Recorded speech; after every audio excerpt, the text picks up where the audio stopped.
यहाँ बैठे क्या?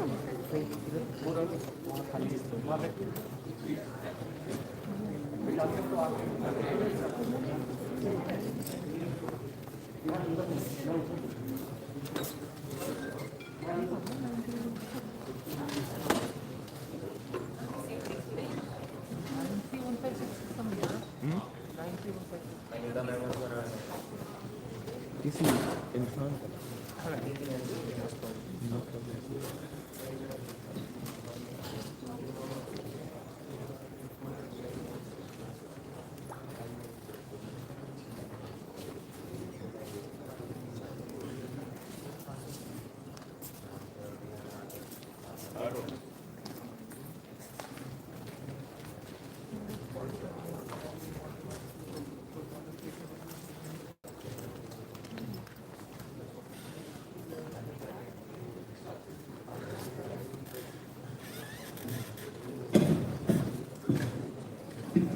Good morning, everyone. A very warm welcome to all the distinguished dignitaries, respected faculty members, scholars, researchers, and participants as we begin day 2 of the International Conference on Indian Knowledge Systems, Finance, Business Management and Governance, ICIKS 2026.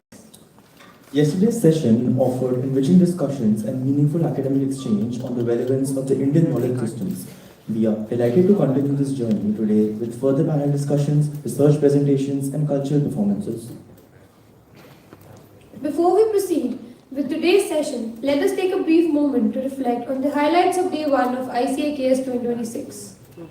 Yesterday's conference began with the inaugural ceremony by the Registrar of the University of Delhi, Mr. Vikas Gupta, with the Principal Sir of ARST College, Mr. Gyantosh Kumar Jha, and the Vice Principal of ARST College, Ms. Vinita Turji, and keynote address by the President of the ICAI, by C. Charanjot Singh Nanda Sir, followed by the engaging panel discussion by Mr. Anubham Raj, Mr. Sakshar Duggal, and Mr. Arvind Tarani, and insightful paper presentations by scholars and researchers chaired by our esteemed faculty. The sessions provided valuable perspectives on the relevance of Indian knowledge systems in finance, governance, and business management. With that inspiring start, we now move forward to the sessions planned for day 2. Marking the beginning of day 2, we present a panel discussion session where our distinguished panelists will deliberate on important themes related to Indian knowledge systems and their respective relevance in modern economic and governance frameworks.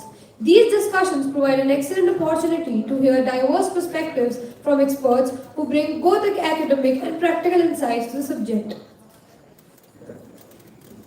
Now, I would like to call upon the stage the moderator for today, Dr. Vikas Kumar, an esteemed faculty member from Political Science Department of Atmaram Sinathan College.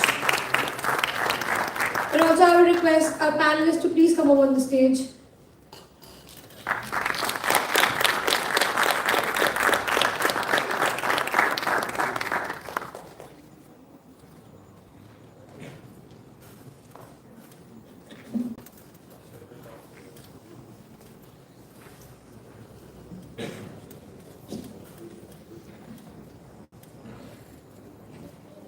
Our first panelist for this session is Ms. Dakshita Das, a distinguished civil servant who joined the Indian Civil Services in 1986 after graduating from Lady Shri Ram College for Women, New Delhi. With over 35 years of experience in government, she has served in key areas including infrastructure, public finance and financial sector. She is the former managing director and CEO of the National Housing Bank, which previously served as the regulator of the housing finance sector.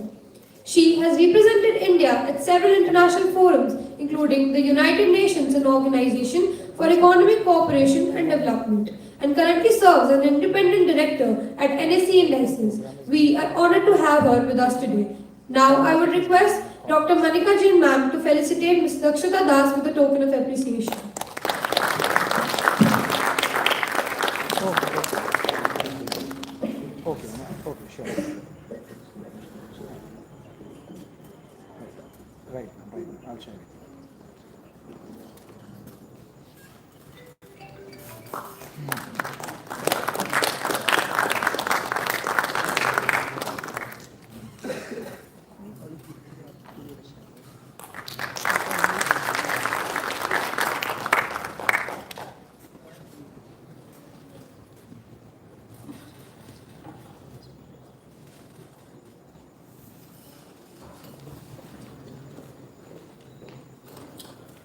Our next panelist is Mr. Ankit Lalit, currently serving as Associate Director at Deloitte Consulting, specializing in regulatory and financial risk. He brings extensive experience in credit risk analytics, Basel regulations, financial modeling, and risk management, having previously worked with organizations such as Barclays and EXL Service. He holds a master's degree in operational research from the University of Delhi and has strong expertise in data analytics and statistical model monitoring. We request Dr. Abhas Kumar sir to facilitate Mr. Ankit Lalit with a token of appreciation.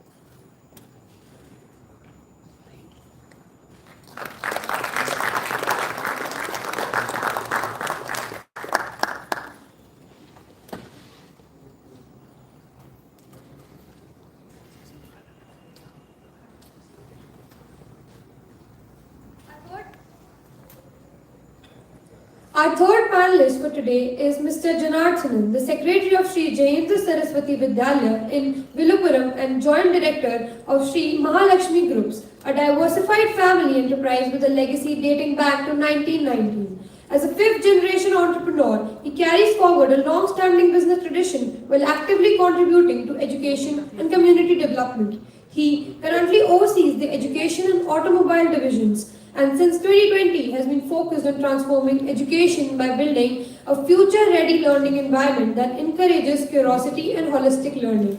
Now, I would request Dr. Rashmi Kumar ma'am to felicitate sir with a token of appreciation.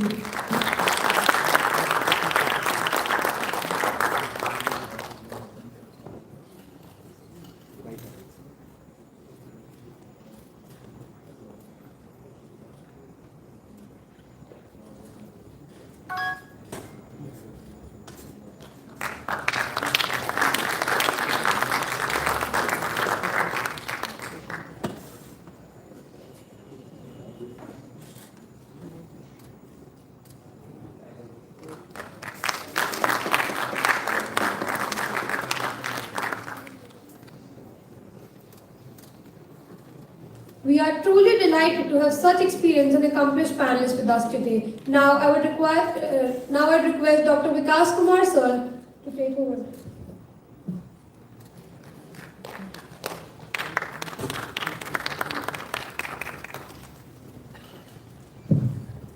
Hello. Thank you. Good morning, everyone. So this day 2 of this international conference on Indian knowledge system. And today there's a second session, almost. I think it's a panel discussion. And we have 3 panelists in this session. And one of the senior most, that Iris, I think, ma'am, retired ma'am? Is Iris retired ma'am? Yeah, retired Iris. So we will start from the man, and then we'll take 10 to 15 minutes to share his experience, share his ideas, and how her experience, ideas will contribute in Indian knowledge system or in education system, particularly in that sense. And then at the end, after all the 3 panelists, we'll take the question answer and the discussion move further in that sense. Thank you, ma'am, once again. And ma'am.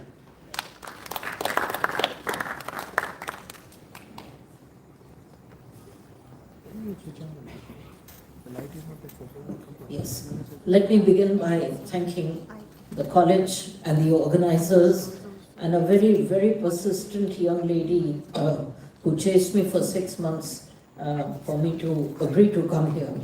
Because one of the concerns I had is that I actually am bringing up the average age of this panel, you know, given my profile, the fact that I'm slightly geriatric, but whatever it may be, Post-retirement, I have been working a lot on speaking with audiences, young audiences, and therefore my thoughts have got very, very clearly defined and cemented as to what the younger generation needs and feels it needs. My perception of their need may not be their perception. So the thing which strikes me most is that knowledge is something which can't be compartmentalized into the textbooks. And that is a problem we are seeing today, that given the demographics of India and the rush for getting jobs, for having social media as a great, a great pressure point, and thinking that I can do very easy jobs and earn a quick buck, and also with bite-sized information available today, we are presuming that that is knowledge. Unfortunately, in my time and for a lot of your faculty, we actually read books. Maybe we read the wrong books, maybe we read the right books, but we read. Because when you read, somewhere down the line, one thought comes to you, and that thought changes the way you look at things. And I can throw so many questions at you, but your knowledge will be rote-based because that is the way it is today. Till the time you're in your schools, and I presume a lot of you have studied in Delhi, there is a lot of emphasis on knowledge which is coming from your textbooks. NCERT is a very powerful way in which textbooks are upgraded. Again, we will not qualify the controversies around it, but a lot of you go back into the kind of knowledge you picked up from your books as far as your schooling was concerned. But by the time you reach class 8th, a lot of you just walked into a simple swamp of exam, I need to qualify, I need to get into this, I need to get into that. Am I right? Yeah? And where did it take you? Did it take you towards knowledge? So that is the problem which is happening today. Therefore, my belief is, on today's date, knowledge is a self-acquired commodity. Even while you're in college, what are you doing? You're only studying for the future. You're not studying for yourself. And if we go back into time, I'll give you a very small example of a musician who used to live in Jalandhar, a very famous person. On his name, there is a music festival each year. He spent his entire life just mastering one soul. And that was the peace and the dedication and the commitment. I'm not asking you to do all of that, but what I'm trying to tell you is that India is a land with great knowledge. We've had so many things we're reading, Zero was invented here. We've had very early stages of in our history where we had medical sciences, astronomy. Even if you look at the Indian astrology systems, it's built around a full understanding of the universe. So there were people who, without a mobile and without internet, were thinking, conceptualizing, and coming out with something which is actually something which is fail-proof right now. So what is it that you need to gain from all of this gyan that I'm giving you? That knowledge is a self-acquired process. Learn from your teachers, but do your reading. When you read and you have a thought, chase the thought. Chase the thought and take it to its logical conclusion. Like today we are having this very big problem happening in West Asia. You need to understand why is it that there is a traditional problem between Israel and Iran, and somewhere it will take you to the history of the Jews. And somewhere there you will have to actually read a lot to understand that the West Asian problem, whether or not it can ever be resolved. Now, those are the type of things which require an in-depth study, in-depth knowledge. A library is a very powerful place. Wherever I go, I'm informed that the footfalls in most of the libraries are very poor. People are writing too many books, so I presume you can't read all of them, but that's what I mean by saying that it is self-acquired. My other point which I wish to tell you, that in the journey of life, never stop learning. Knowledge is something which doesn't come only from books, it also comes from experience. And that experience actually plays a very important role. Your elders' experience, maybe all of it is not good. In fact, if you speak with my son, he'll disagree. He'll say 99% of what you say is not okay. But that's fine. It's a debate you can have now from somebody else's experience on the foundation of which you build your own experience, which is very, very critical, because that knowledge is going to carry you through your professional space. From what I can see as a youth, excuse me, sir, is there any way I can engage with you so that you are able to understand? I'm giving you knowledge.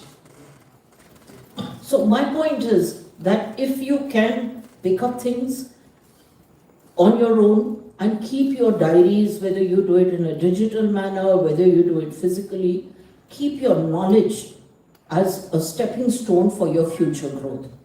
Don't chase money simply because, or fame, only because it rests on some tweet you've read or some social media interview you have seen. That's very short-lived. Unless you have the experience, you cannot go anywhere. 2 years ago, I was on a TEDx talk. Ahead of me was a young girl, a very attractive lady. She was a host in some channel. She came with her media manager, she came with her makeup artist, she came with 3 people, an entourage of 3. Similarly, the other 2 ladies also came with entourage. I was the only one, as yet again there I brought up the average age. But I learned that day that if you have to do a TED talk, you actually need to have a professional support team. My content was good, but my support team was 0. So my point I'm saying is I also learned. Now that girl, when she went on stage, she said, you know, I was in college. She was from one of the university colleges. She said, I was an expert in Punjabi, but I felt that Punjabi is not going to take me anywhere as a language. It's not going to take me anywhere. So what did I do? One day I looked at the mirror and I said, oh, I have the potential to be extremely beautiful. So I worked on my skin, I worked on my hair, I worked on my voice, and see, I have got 2 lakh followers. So very innocently I asked her after the event was over, how do followers translate into a livelihood? So she told me, she said, it's a very short lifespan. It's a very short lifespan.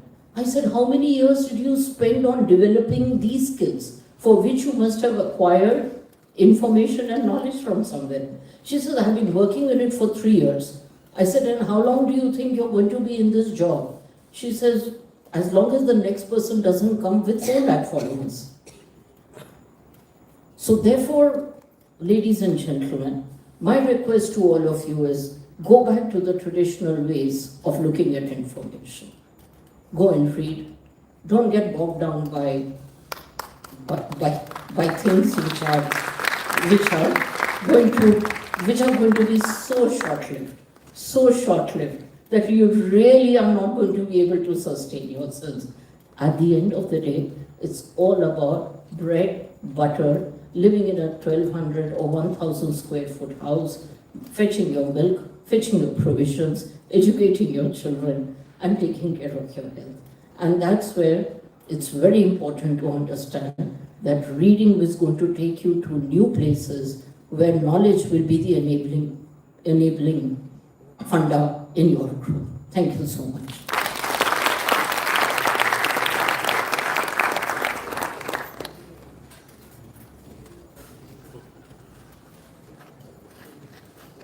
Thank you, ma'am. Now I would like to invite Ankit Alji. He will share about his experience of industry, also along with the other experiences which he have gained in that sense.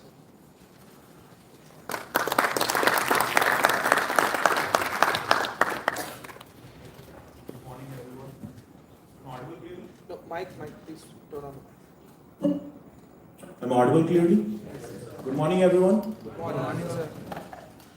Thank you very much, organizers, for organizing this event and giving us a chance to speak. And a special thank to Das ma'am.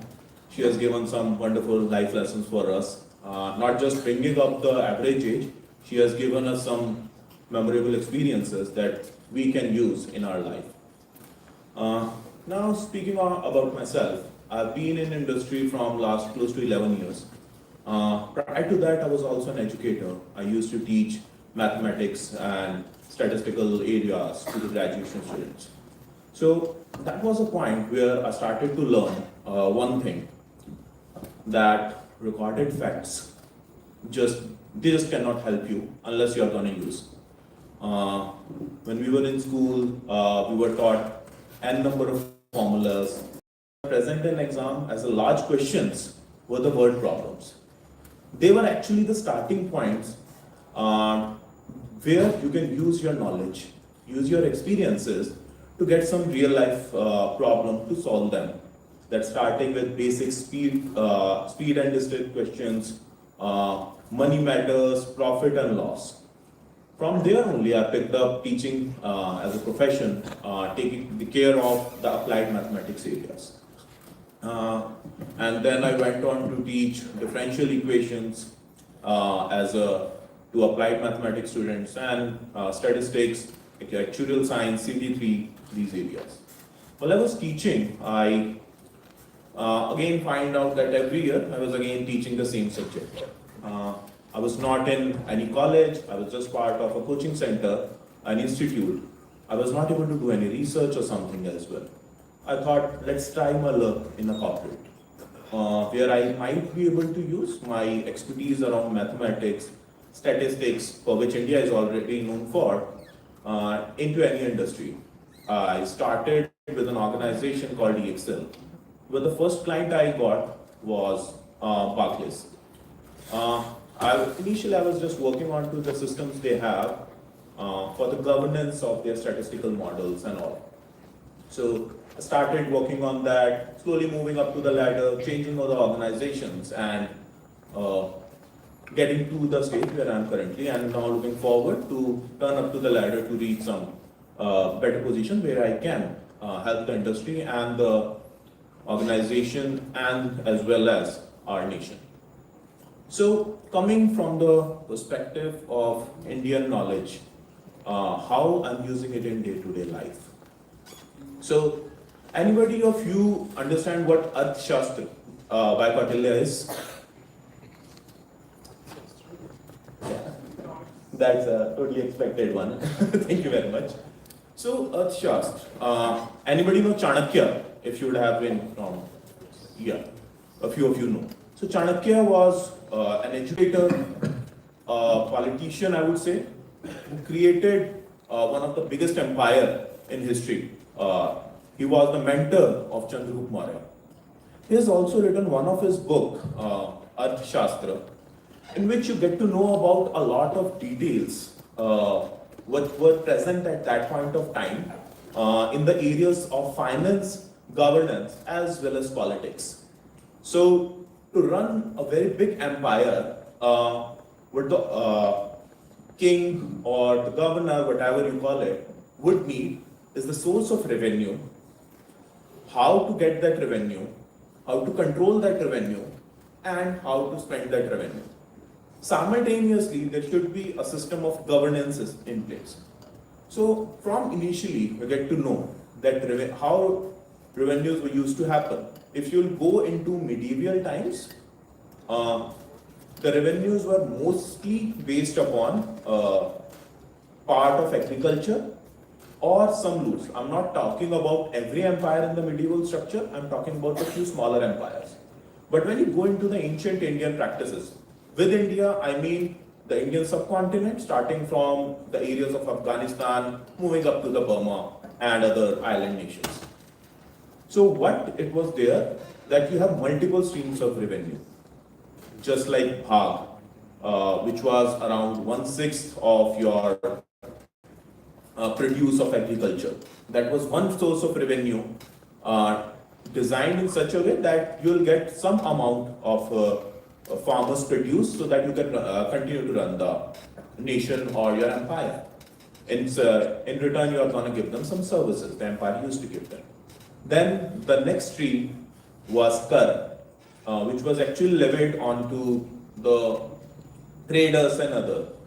There were also bully sort of things which were voluntary in nature, more of community offerings to your panchayat or whatever what we call as donation sort of thing.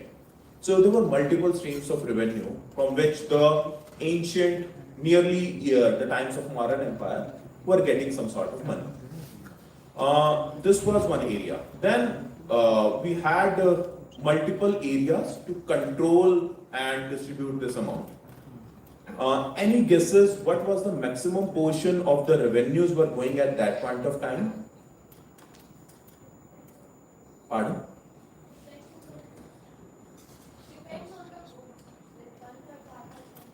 No, I'm saying what amount of money that the empire was spending on what area?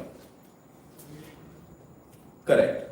So, according to some of the sources, close to 30 to 40% was spent on the military of the Mauryan Empire. That was much needed. The Mauryan Empire was continuously expanding. Also, it was facing backlashes from certain other rulers, so it was there. But again, around 20 to 30%, it was again spending on to the governance of the empire. They were creating roads. The roads also had certain types of trees that gonna give shade to the travelers and other areas. So at that point of time, even 30%, if they are spending in governance, was too high. And how much they were spending is, and how they were spending was based upon few areas. For to the markets which were there, they had a policy of fair price. That is similar to what we have today as an MRP or certain government controlled prices. So one of the oldest precedent what we can see today as an MRP was the fair price policy during the Mauryan Empire and the pre-Mauryan empires. So for that, to control that, they also had superintendents who are going to go to markets, check whether your workings, it's working properly, whether there is no social nahi ho, kuch nahi ho. All these things were taken care by the empire and the money was spent over there. This helped them to grow. Coming to similar superintendents of the markets, which are today, we have the similar policies called auditors who audit everything, external audit, internal audit. They're gonna check that everything is gonna go similarly like that or not. These audit practices, not just developed in last 10, 20, 30 or 100 years. It started as a very smaller thing of superintendents of the market who just used to check whether the goods are sold properly and the price is fair.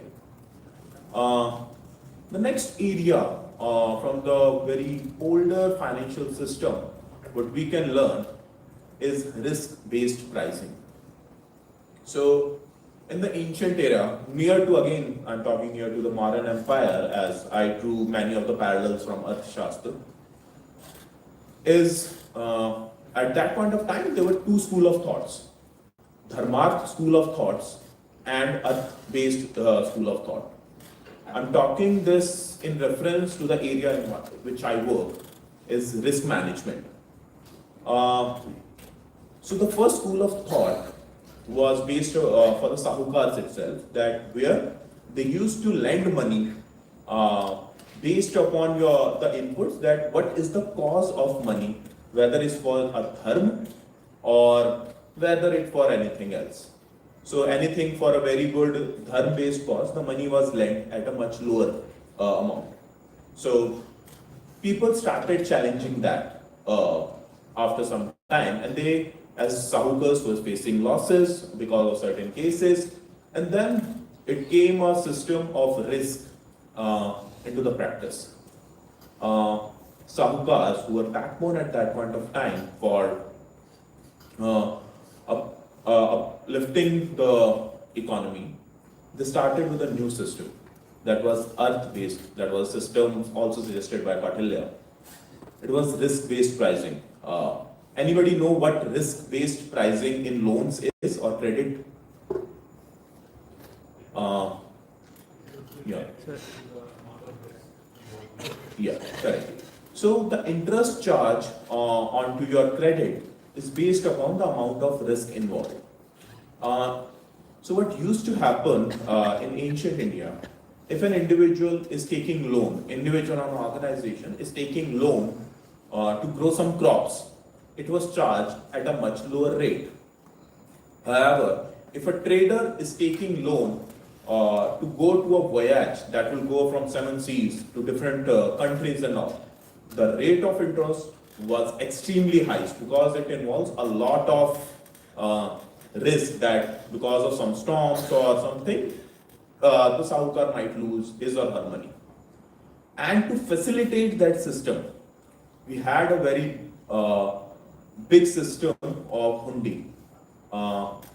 So hundi, anybody is aware what hundi was in ancient times? Yeah? Not exactly. People donate. Sort of, yes, correct. People donate money. In the ancient India, the money were usually in the gold, in the form of gold coins, silver coins, and other coins. I'm not sure exactly what it was during the Mauryan Empire. But the coins were too heavy to lift, too risky to carry from the roots of jungles and all. So what evolved is a network of sahukars, what we today call as similar to the network of banks. And the hundi was something parallel to a demand draft. Where you submit to money to a sahukar, he gives you a letter and you can encash that letter up to a specified sahukar, which also had multiple ways of what we call as encashing it. There were different type of hundi. The one who is carrying it just like a barrier check can encash it. Some were shah hundi, who were only given to certain, the encashing work can be done by some specific individuals only who are noble in range. And there were Zokhimi hundi, which is very much similar to the trade insurance that we have today. Wherever, in which there was clauses related to, you can, if somehow you lose your money or goods in transit or travel, you can still get some money for them. So all these were the parallels that we have been seeing today. Insurance, demand draft, network of banks, and other related things were originated somewhere during 2500 years ago from now. So these are the parallels we are still using. The system of governance originated during that time. Now we have auditors, now we have internal auditor, regulators as well. That all we have derived, latest regulations we have derived from the British system, but the origination, the knowledge that we can see, the parallels are drawn from the time nearly 2500 years ago, maybe more than that. So that's an area we need to focus upon. Read the regulations that are in place today. Understand the computations behind that which are in place. Understand what areas it is being applied to. But always try to understand. Don't go, if you don't want to go into detail, don't go, but at least try to understand what is the place of origin that you have seen for that, so that you can actually understand the significance of that regulation or a practice or anything else. That's it from my end. Thank you very much.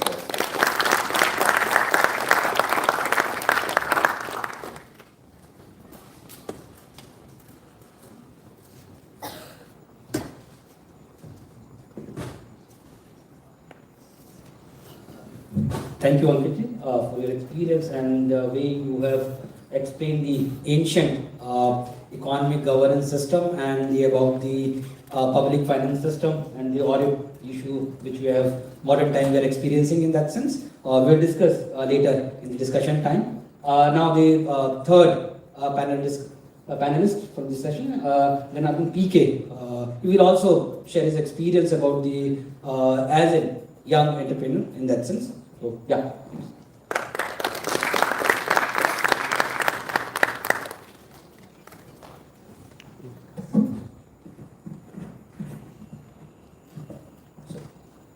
Respected dignitaries on the dais, the core committee members of the college, the participants, and each and everyone present here, a warm welcome.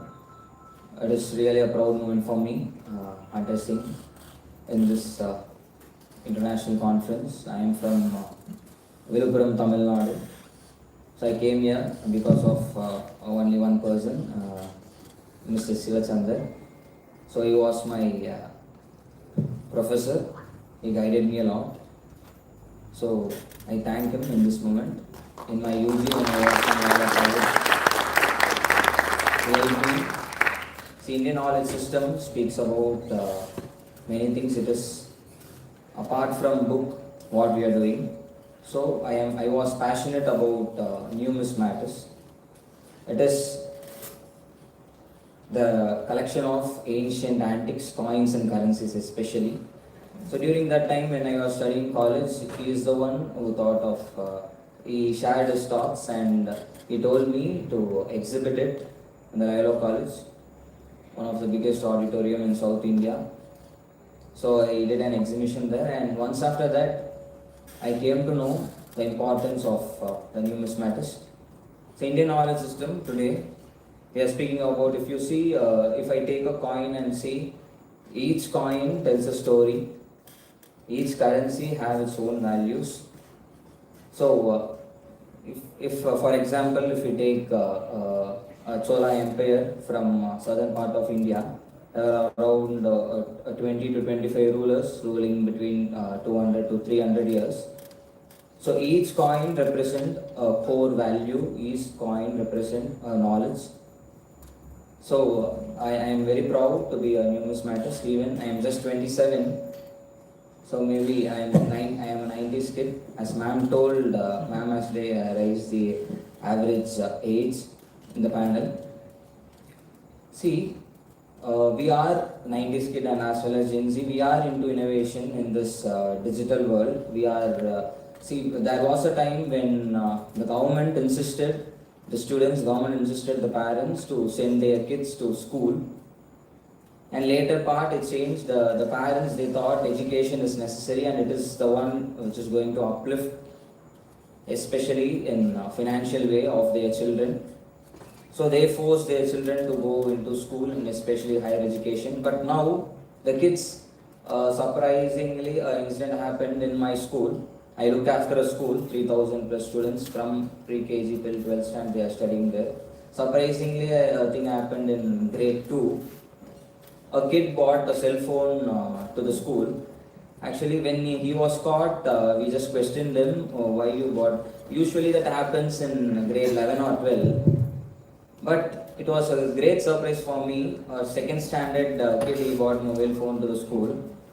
He just clearly replied, the teacher is teaching this in the school. I have already seen this in the internet long back. I just bought my mobile phone to show my teacher, I know this already. So the kids nowadays are like this, and it is very challengingly, it's a great challenge for us. It is easy to handle grade 9, 10, 11, 12 students, but nowadays in kindergarten and primary especially, even the experienced teachers, they are struggling a lot to answer the questions raised by them.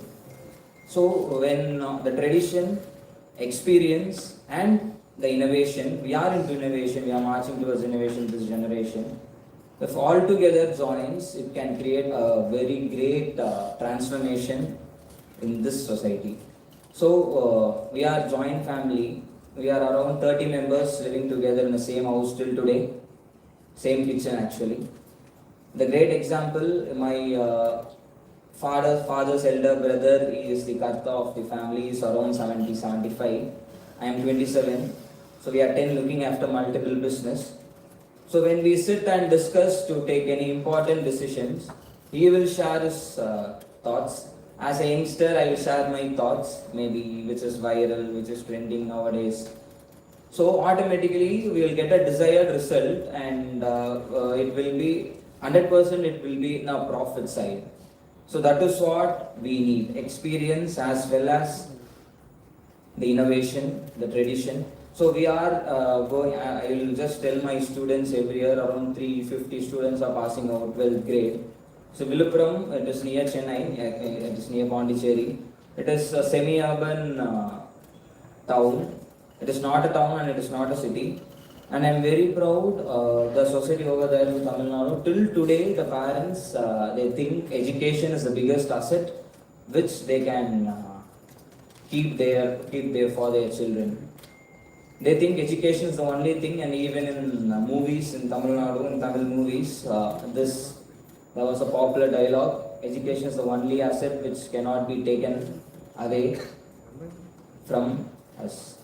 So next, about the school education, what is the role of school education, role of teachers in Indian knowledge system? Even today, if you see, in a class of 40 or 50 students, around maybe 1 or 2, they will be very interactive, they will like to question the teachers and so on. But till today, we can see around 40 to 45 in a class out of 50, they will have lot of hesitation to even stand up and question. The things have changed.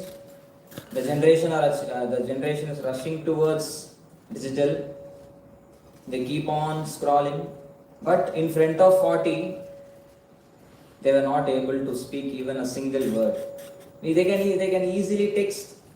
They can get answers easily. They can even speak one-to-one with the teachers, and they can tell, I know this, I know that. But in front of 40, they are not able to speak. That is the constraint.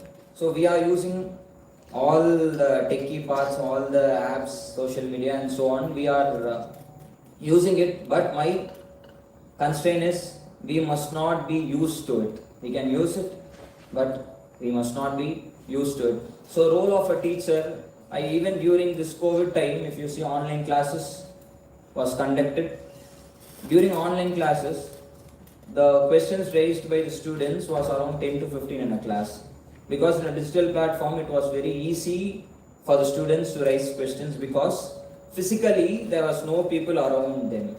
In a classroom, they will think like, if I ask these questions, whether it will be wrong, or maybe I can do grammatical errors when I am speaking English and many things. But digitally, if you see, it was very easy, the platform was very easy for the students to question the teachers. So once after the post-COVID era, there were a lot of transformations happened in school education, especially in the lower classes, that is kindergarten and primary.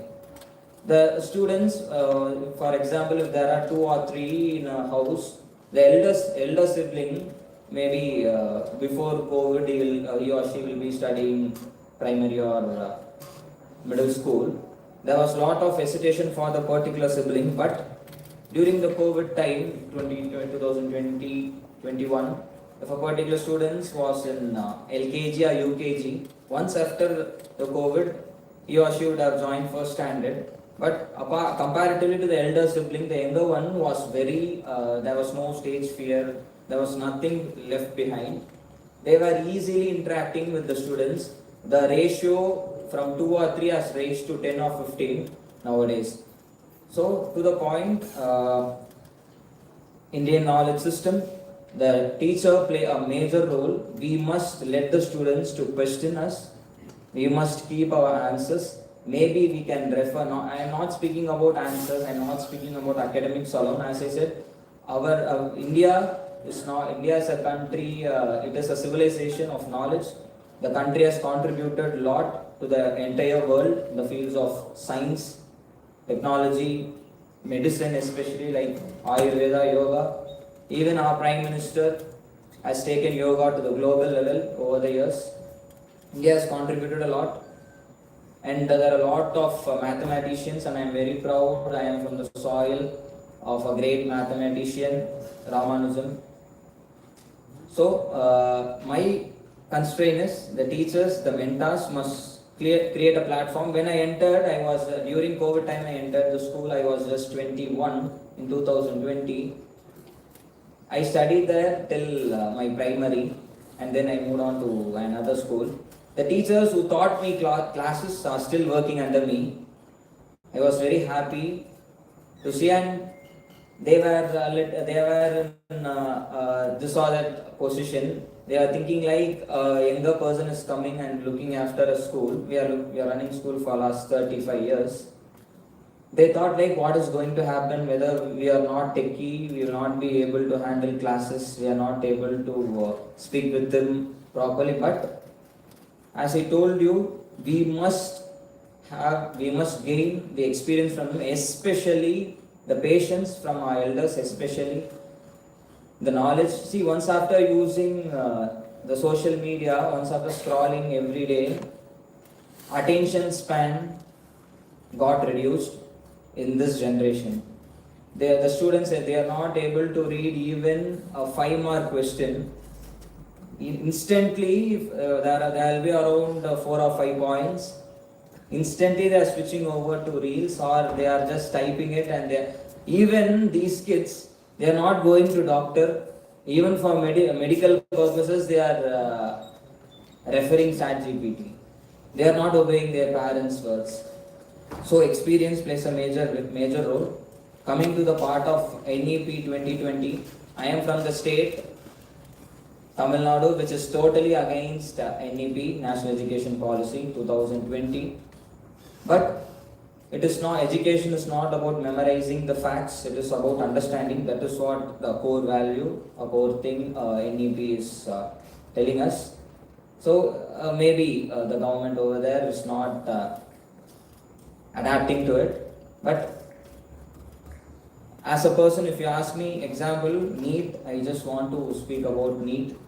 As personally, I am not against it, because lively I can see even students from rural areas, they are getting medical seats fully in a merit way.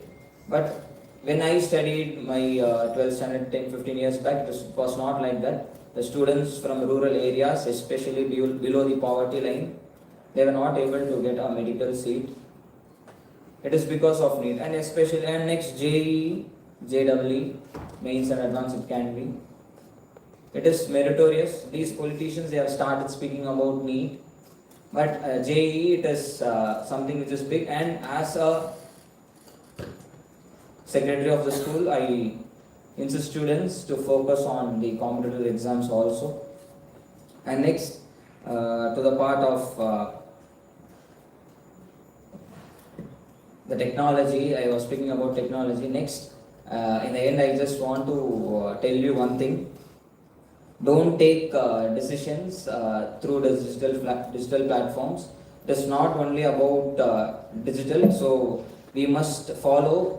See, I am from Tamil Nadu, I am from Viluppuram, you are from Delhi. It is around 2000 plus kilometers, but our roots are same. Our culture and heritage are same.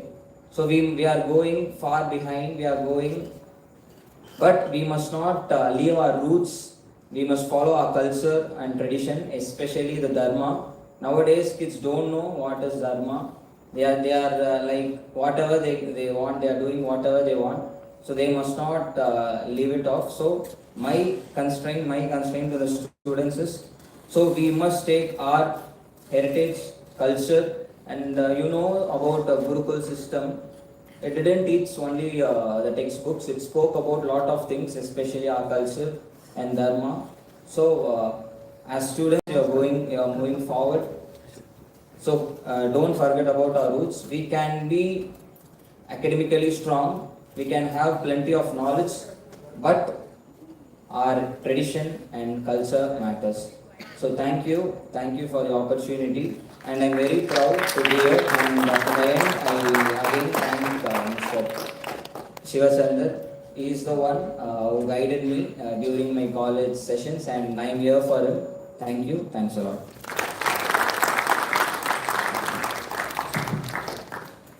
Thank you, Nathan, for your experience and about the Indian knowledge and how you can acquire knowledge in that sense. So my role is about to just summarize the panelists, what they have spoken about, and also open the floor for any question or further discussion in that sense. So let's start with the first. Ma'am have spoken in that sense. So ma'am ने कई बहुत सारी चीज़ों को हमें बताने की कोशिश की और बताया कि नॉलेज जो है वो केवल बुक नहीं या बुक से प्राप्त किया गया ज्ञान जो है वो केवल ज्ञान नहीं है। रियल ज्ञान जो है वो एक्सपीरियंस से आप एक्वायर कर सकते हैं, और जो एक्सपीरियंस से एक्वायर किया हुआ जो नॉलेज है वो आपको कई सारी समस्याओं को सुलझाने में और उसको आगे बढ़ाने में, समस्याओं को नहीं, आपके समाधान को आगे बढ़ाने में मदद करता है। तो मैम ने एक इस इम्पॉर्टेंट पॉइंट पे फोकस किया। सो सेल्फ एक्वायर्ड नॉलेज और एक्सपीरियंस नॉलेज को मैम ने फोकस किया कि ये हमें ज़रूरी है एक्वायर करने के लिए। लाइब्रेरी और दूसरी कि लाइब्रेरी के अंदर बैठकर जो बुक्स के थ्रू जो हम नॉलेज एक्वायर कर रहे हैं और जो फील्ड में नॉलेज एक्वायर कर रहे हैं, इन दोनों के बीच में हम किस तरीके से एक कोऑर्डिनेशन और एक सामंजस्य स्थापित कर सकते हैं, इस पे मैम ने फोकस किया। इसके अलावा मैम ये बताती कि स्किल नॉलेज को स्किल के साथ कैसे लिंक किया जाए, और जो ट्रेडिशनल नॉलेज सिस्टम है, जो ट्रेडिशनल स्ट्रक्चर ऑफ नॉलेज है और जो मॉडर्न नॉलेज स्ट्रक्चर सिस्टम है, इनके बीच में जो गैप है, इस गैप को कैसे फिल किया जाए स्किल्स के थ्रू, और उन स्किल्स को कैसे यूटिलाइज किया जाए नॉलेज को एनहांस करने के लिए। सो मैम ने इस व्यू पॉइंट से अपनी बात को हम सबके सामने रखा था। अंकित ललित जी ने अपने एक्सपीरियंस के थ्रू, जो कि फील्ड और प्लस टीचिंग दोनों एक्सपीरियंस के थ्रू उन्होंने बताया, और साथ में इन्होंने एक फेमस जो राइटर हैं, जो गुरु हैं कौटिल्य, उनके अर्थशास्त्र के through governance, public administration, public finance system, और साथ ही साथ टैक्सेशन सिस्टम और ट्रेड, इन सब के बारे में हमारे सामने अपने बात की, और इन्होंने बताने की कोशिश की कि एंशिएंट टाइम में जो इकोनॉमिक स्ट्रक्चर था, उस इकोनॉमिक स्ट्रक्चर के अंदर जो इम्पोर्टेंट एस्पेक्ट्स थे, उन इम्पोर्टेंट एस्पेक्ट्स को हम कैसे आज के समय में in a form of auditor, regulator और थ्रू अदर इंस्टीट्यूशंस हम इसको देख सकते हैं। साथ ही इन्होंने धर्मार्थ और अर्थ की बात करी, जिसमें इन्होंने बताया कि दो अलग अलग तरीके से हम फाइनेंस सिस्टम को देख सकते हैं। एक जिसका उद्देश्य जो है वो धर्म को प्राप्त करने के लिए, धर्म के रास्ते पर चलने के लिए। धर्म की एक बहुत बड़ी डेफिनेशन है, it's not about the only excluded with only one aspect of the religious, but it's about the good governance, it is also about the good administration, it is also about the best form of government also. It is part of dharma in that sense. It is not only about related to religious in that sense mentioned. And second is about the artha, which is talked about in terms of money lenders क्या सोचते थे उसको लेकर, साहूकार उसको लेकर क्या सोचते थे, तो उनके लिए मनी क्या मैटर करते थे, उस पॉइंट ऑफ व्यू को हमारे सामने इन्होंने रखा। साथ ही इन्होंने गवर्नेंस ऑफ इकोनॉमी को लेकर अपनी बात कही कि governance of economy ancient time में जिस तरीके से हमारे पास थी, हम मॉडर्न टाइम में भी इकोनॉमी को और गवर्नेंस ऑफ इकोनॉमिक आइडिया को कैसे देख सकते हैं और कैसे समझ सकते हैं, इसको हमारे समझ कर सकती है।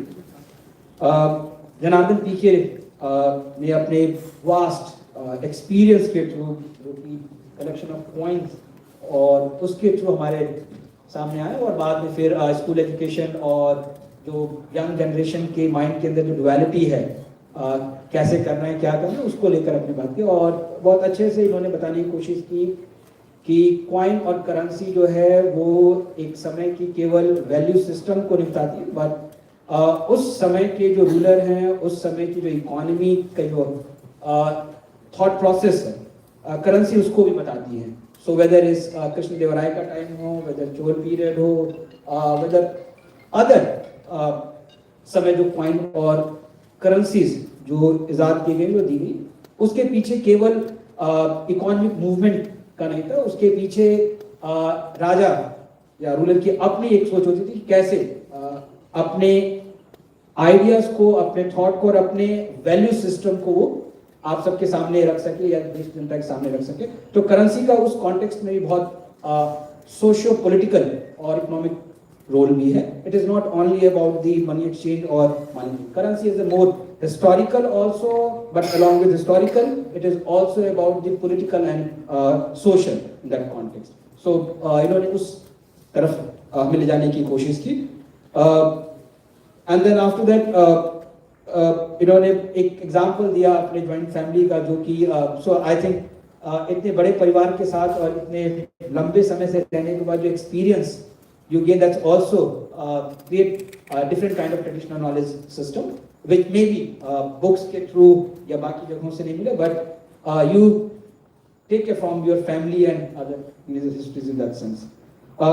School education के experiences को हमारे सामने रखा और traditional versus digital divide को कैसे देख सकते हैं आज के समय में, इसके बारे में हम सबको बताया इन्होंने. So ये आज के तीनों पैनलिस्ट जो इस मंच पर हैं, तीनों पैनलिस्ट ने भी ये सारे आइडियाज हम सबके साथ शेयर किए हैं. Now with these words, I open the floor for discussion and question answer. If any question from the audience side, they name and ask a question. Someone connect the mic, no?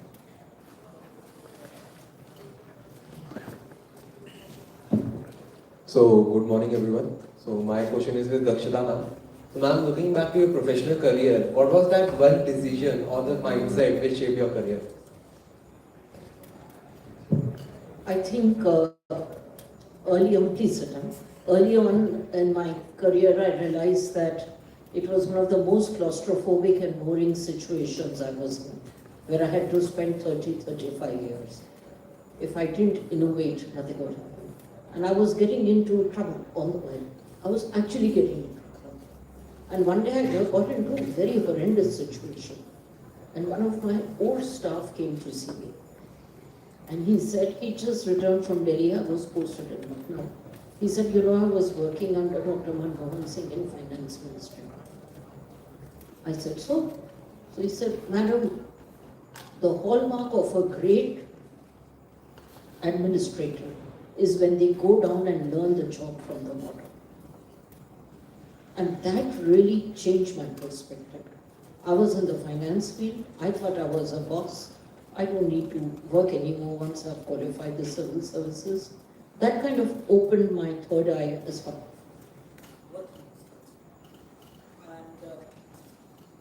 And when that's the turning point. I learned then that to grow, I need to learn. And when I learned, I need to get into situations which were I reached places which were very difficult for an average government servant to reach, but I always attributed to that one conversation I had with somebody who was very wise, much older than me, although much junior than me in hierarchy. So, well, yes, that was the one decision, that if I needed to grow in the field of finance, I needed to understand why these systems were created. Like he said, all systems had been created with a purpose, and they weren't created in 50 years. They were created like hundreds of years ago. And therefore, I needed to understand that.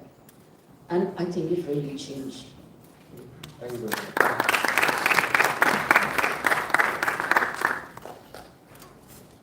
Any other further questions from the audience side? Yeah, from the left also.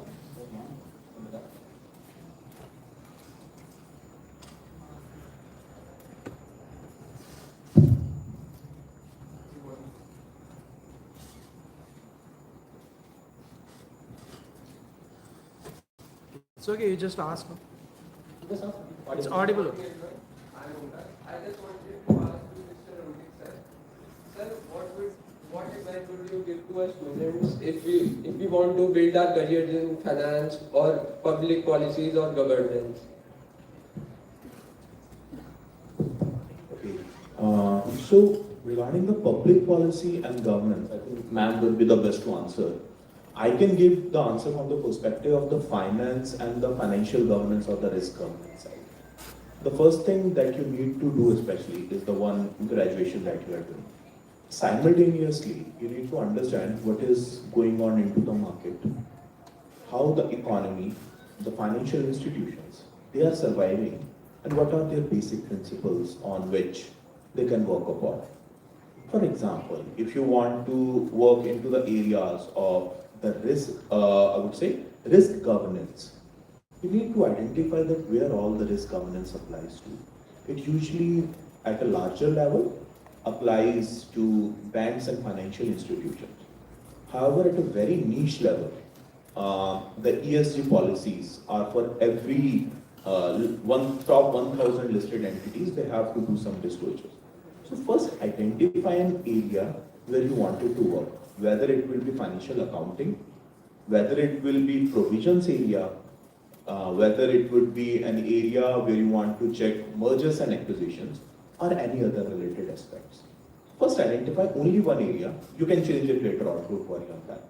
And identify what sort of certification can help you grab the first opportunity. For example, if you want to go into the accounting side of it, the most common and very powerful is a CA degree. If you want to go into investment banking or something related to that, you can choose CFA. If you want to enter into ESG or climate risk science, you have GARP certifications for the climate. But saying all these, 10 years ago, everything in all these areas were manual with very little intervention of computer science based, some regressions only. Nowadays, what addition you will definitely need is how you use AI. I'm not asking you to develop AI tools or something. I'm just saying that you must know how you can minimize the timeline for a basic, say, a balance sheet analysis. You can minimize it using ChatGPT. You need to learn the prompt engineering. What prompt and the context you are supposed to give along with the knowledge that is there. So always one certification that would be better for you, plus this prompt engineering. It's not actually an engineering, it's a coming up term which has cropped up in last 2-3 years. These two things are going to help you a lot. And simultaneous tools like Excel, SAS, or whatever thing. So, because when we interview the freshers, the thing that we analyze in the interview is only first the zeal to learn, next how much he or she has invested in his or her own career. So that is the only thing you should focus upon. Don't shortlist the companies as of now that you want to go into this company only. Later in the stage you can always switch or you can make your own. So that's an area. But the public policy and governance, I'll pass on the mic to ma'am to answer your question. See, public policy, all of you think you need to qualify the civil services exam. I mean, that's a myth. Public policy is best taught by people who actually done formal degrees in it. So you want to grow that field, go ahead and get a degree in public policy, and maybe from the outside you can help companies. There are many opportunities, but I'm not going to be career counseling for you. We can connect one-on-one and discuss this.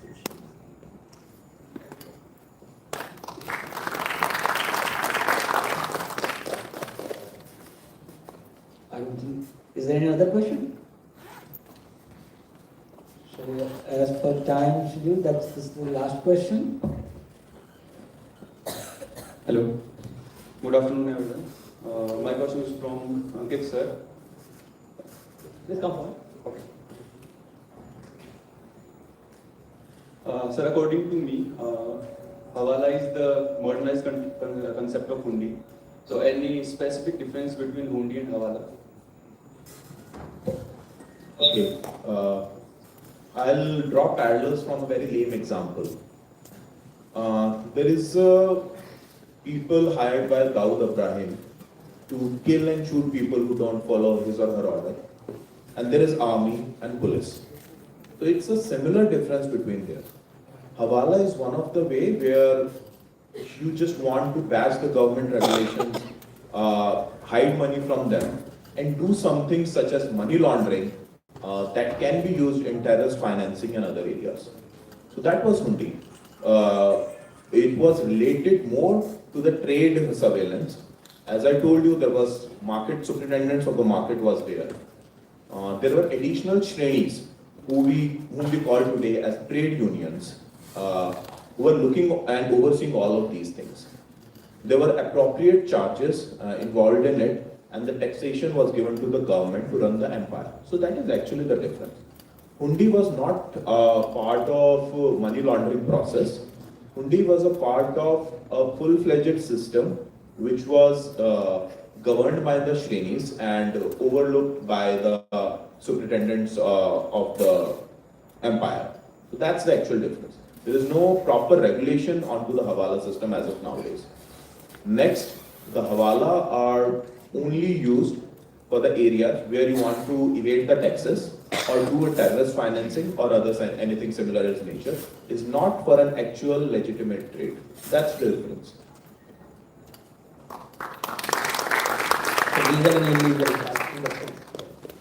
So, okay, there's one. And so this is the last question for this panel discussion session. So, good morning everyone. I'm Archul and my question is for Mr. Chana. What role can academy and research institutions can play to bridge the gap between modern business practices and our Indian knowledge system, the traditional Indian knowledge system?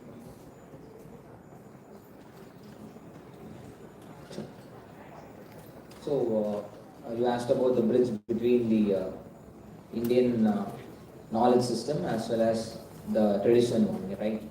So, as I said already, it is the teachers actually. Till we are lacking behind, even the things have changed. We have a lot of digital content. We can even without a teacher, we can refer to YouTubes and we can gain a lot of knowledge.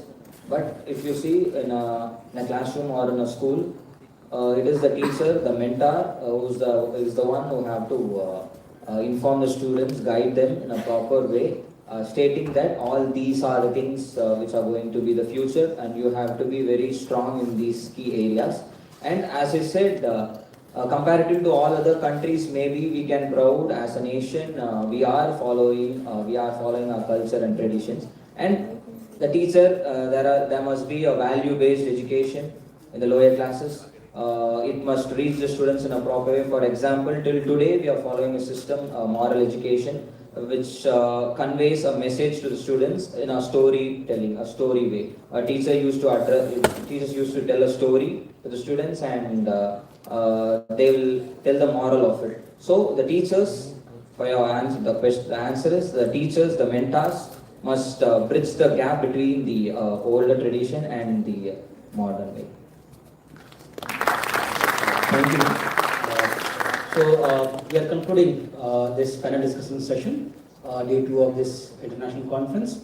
I know the vote of thanks is going to be formally given by our two experts in that sense, but on behalf of ARSD College and Department of Commerce and Department of Economics, I would like to thank all the 3 panelists for their wonderful experience and their thought they have shared with all of us. So thank you once again to all of you.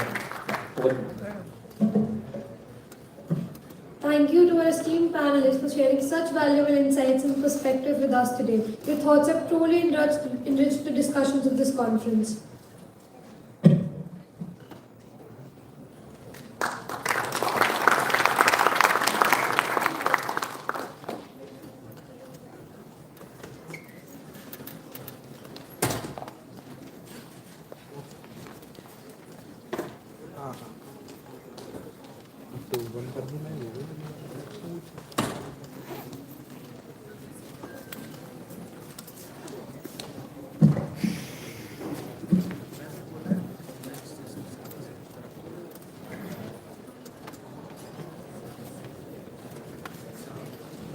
Building on these thoughtful discussions, we will now move forward to the paper presentation session, where scholars and researchers will present their research and contribute further to the academic dialogue surrounding the theme of this conference.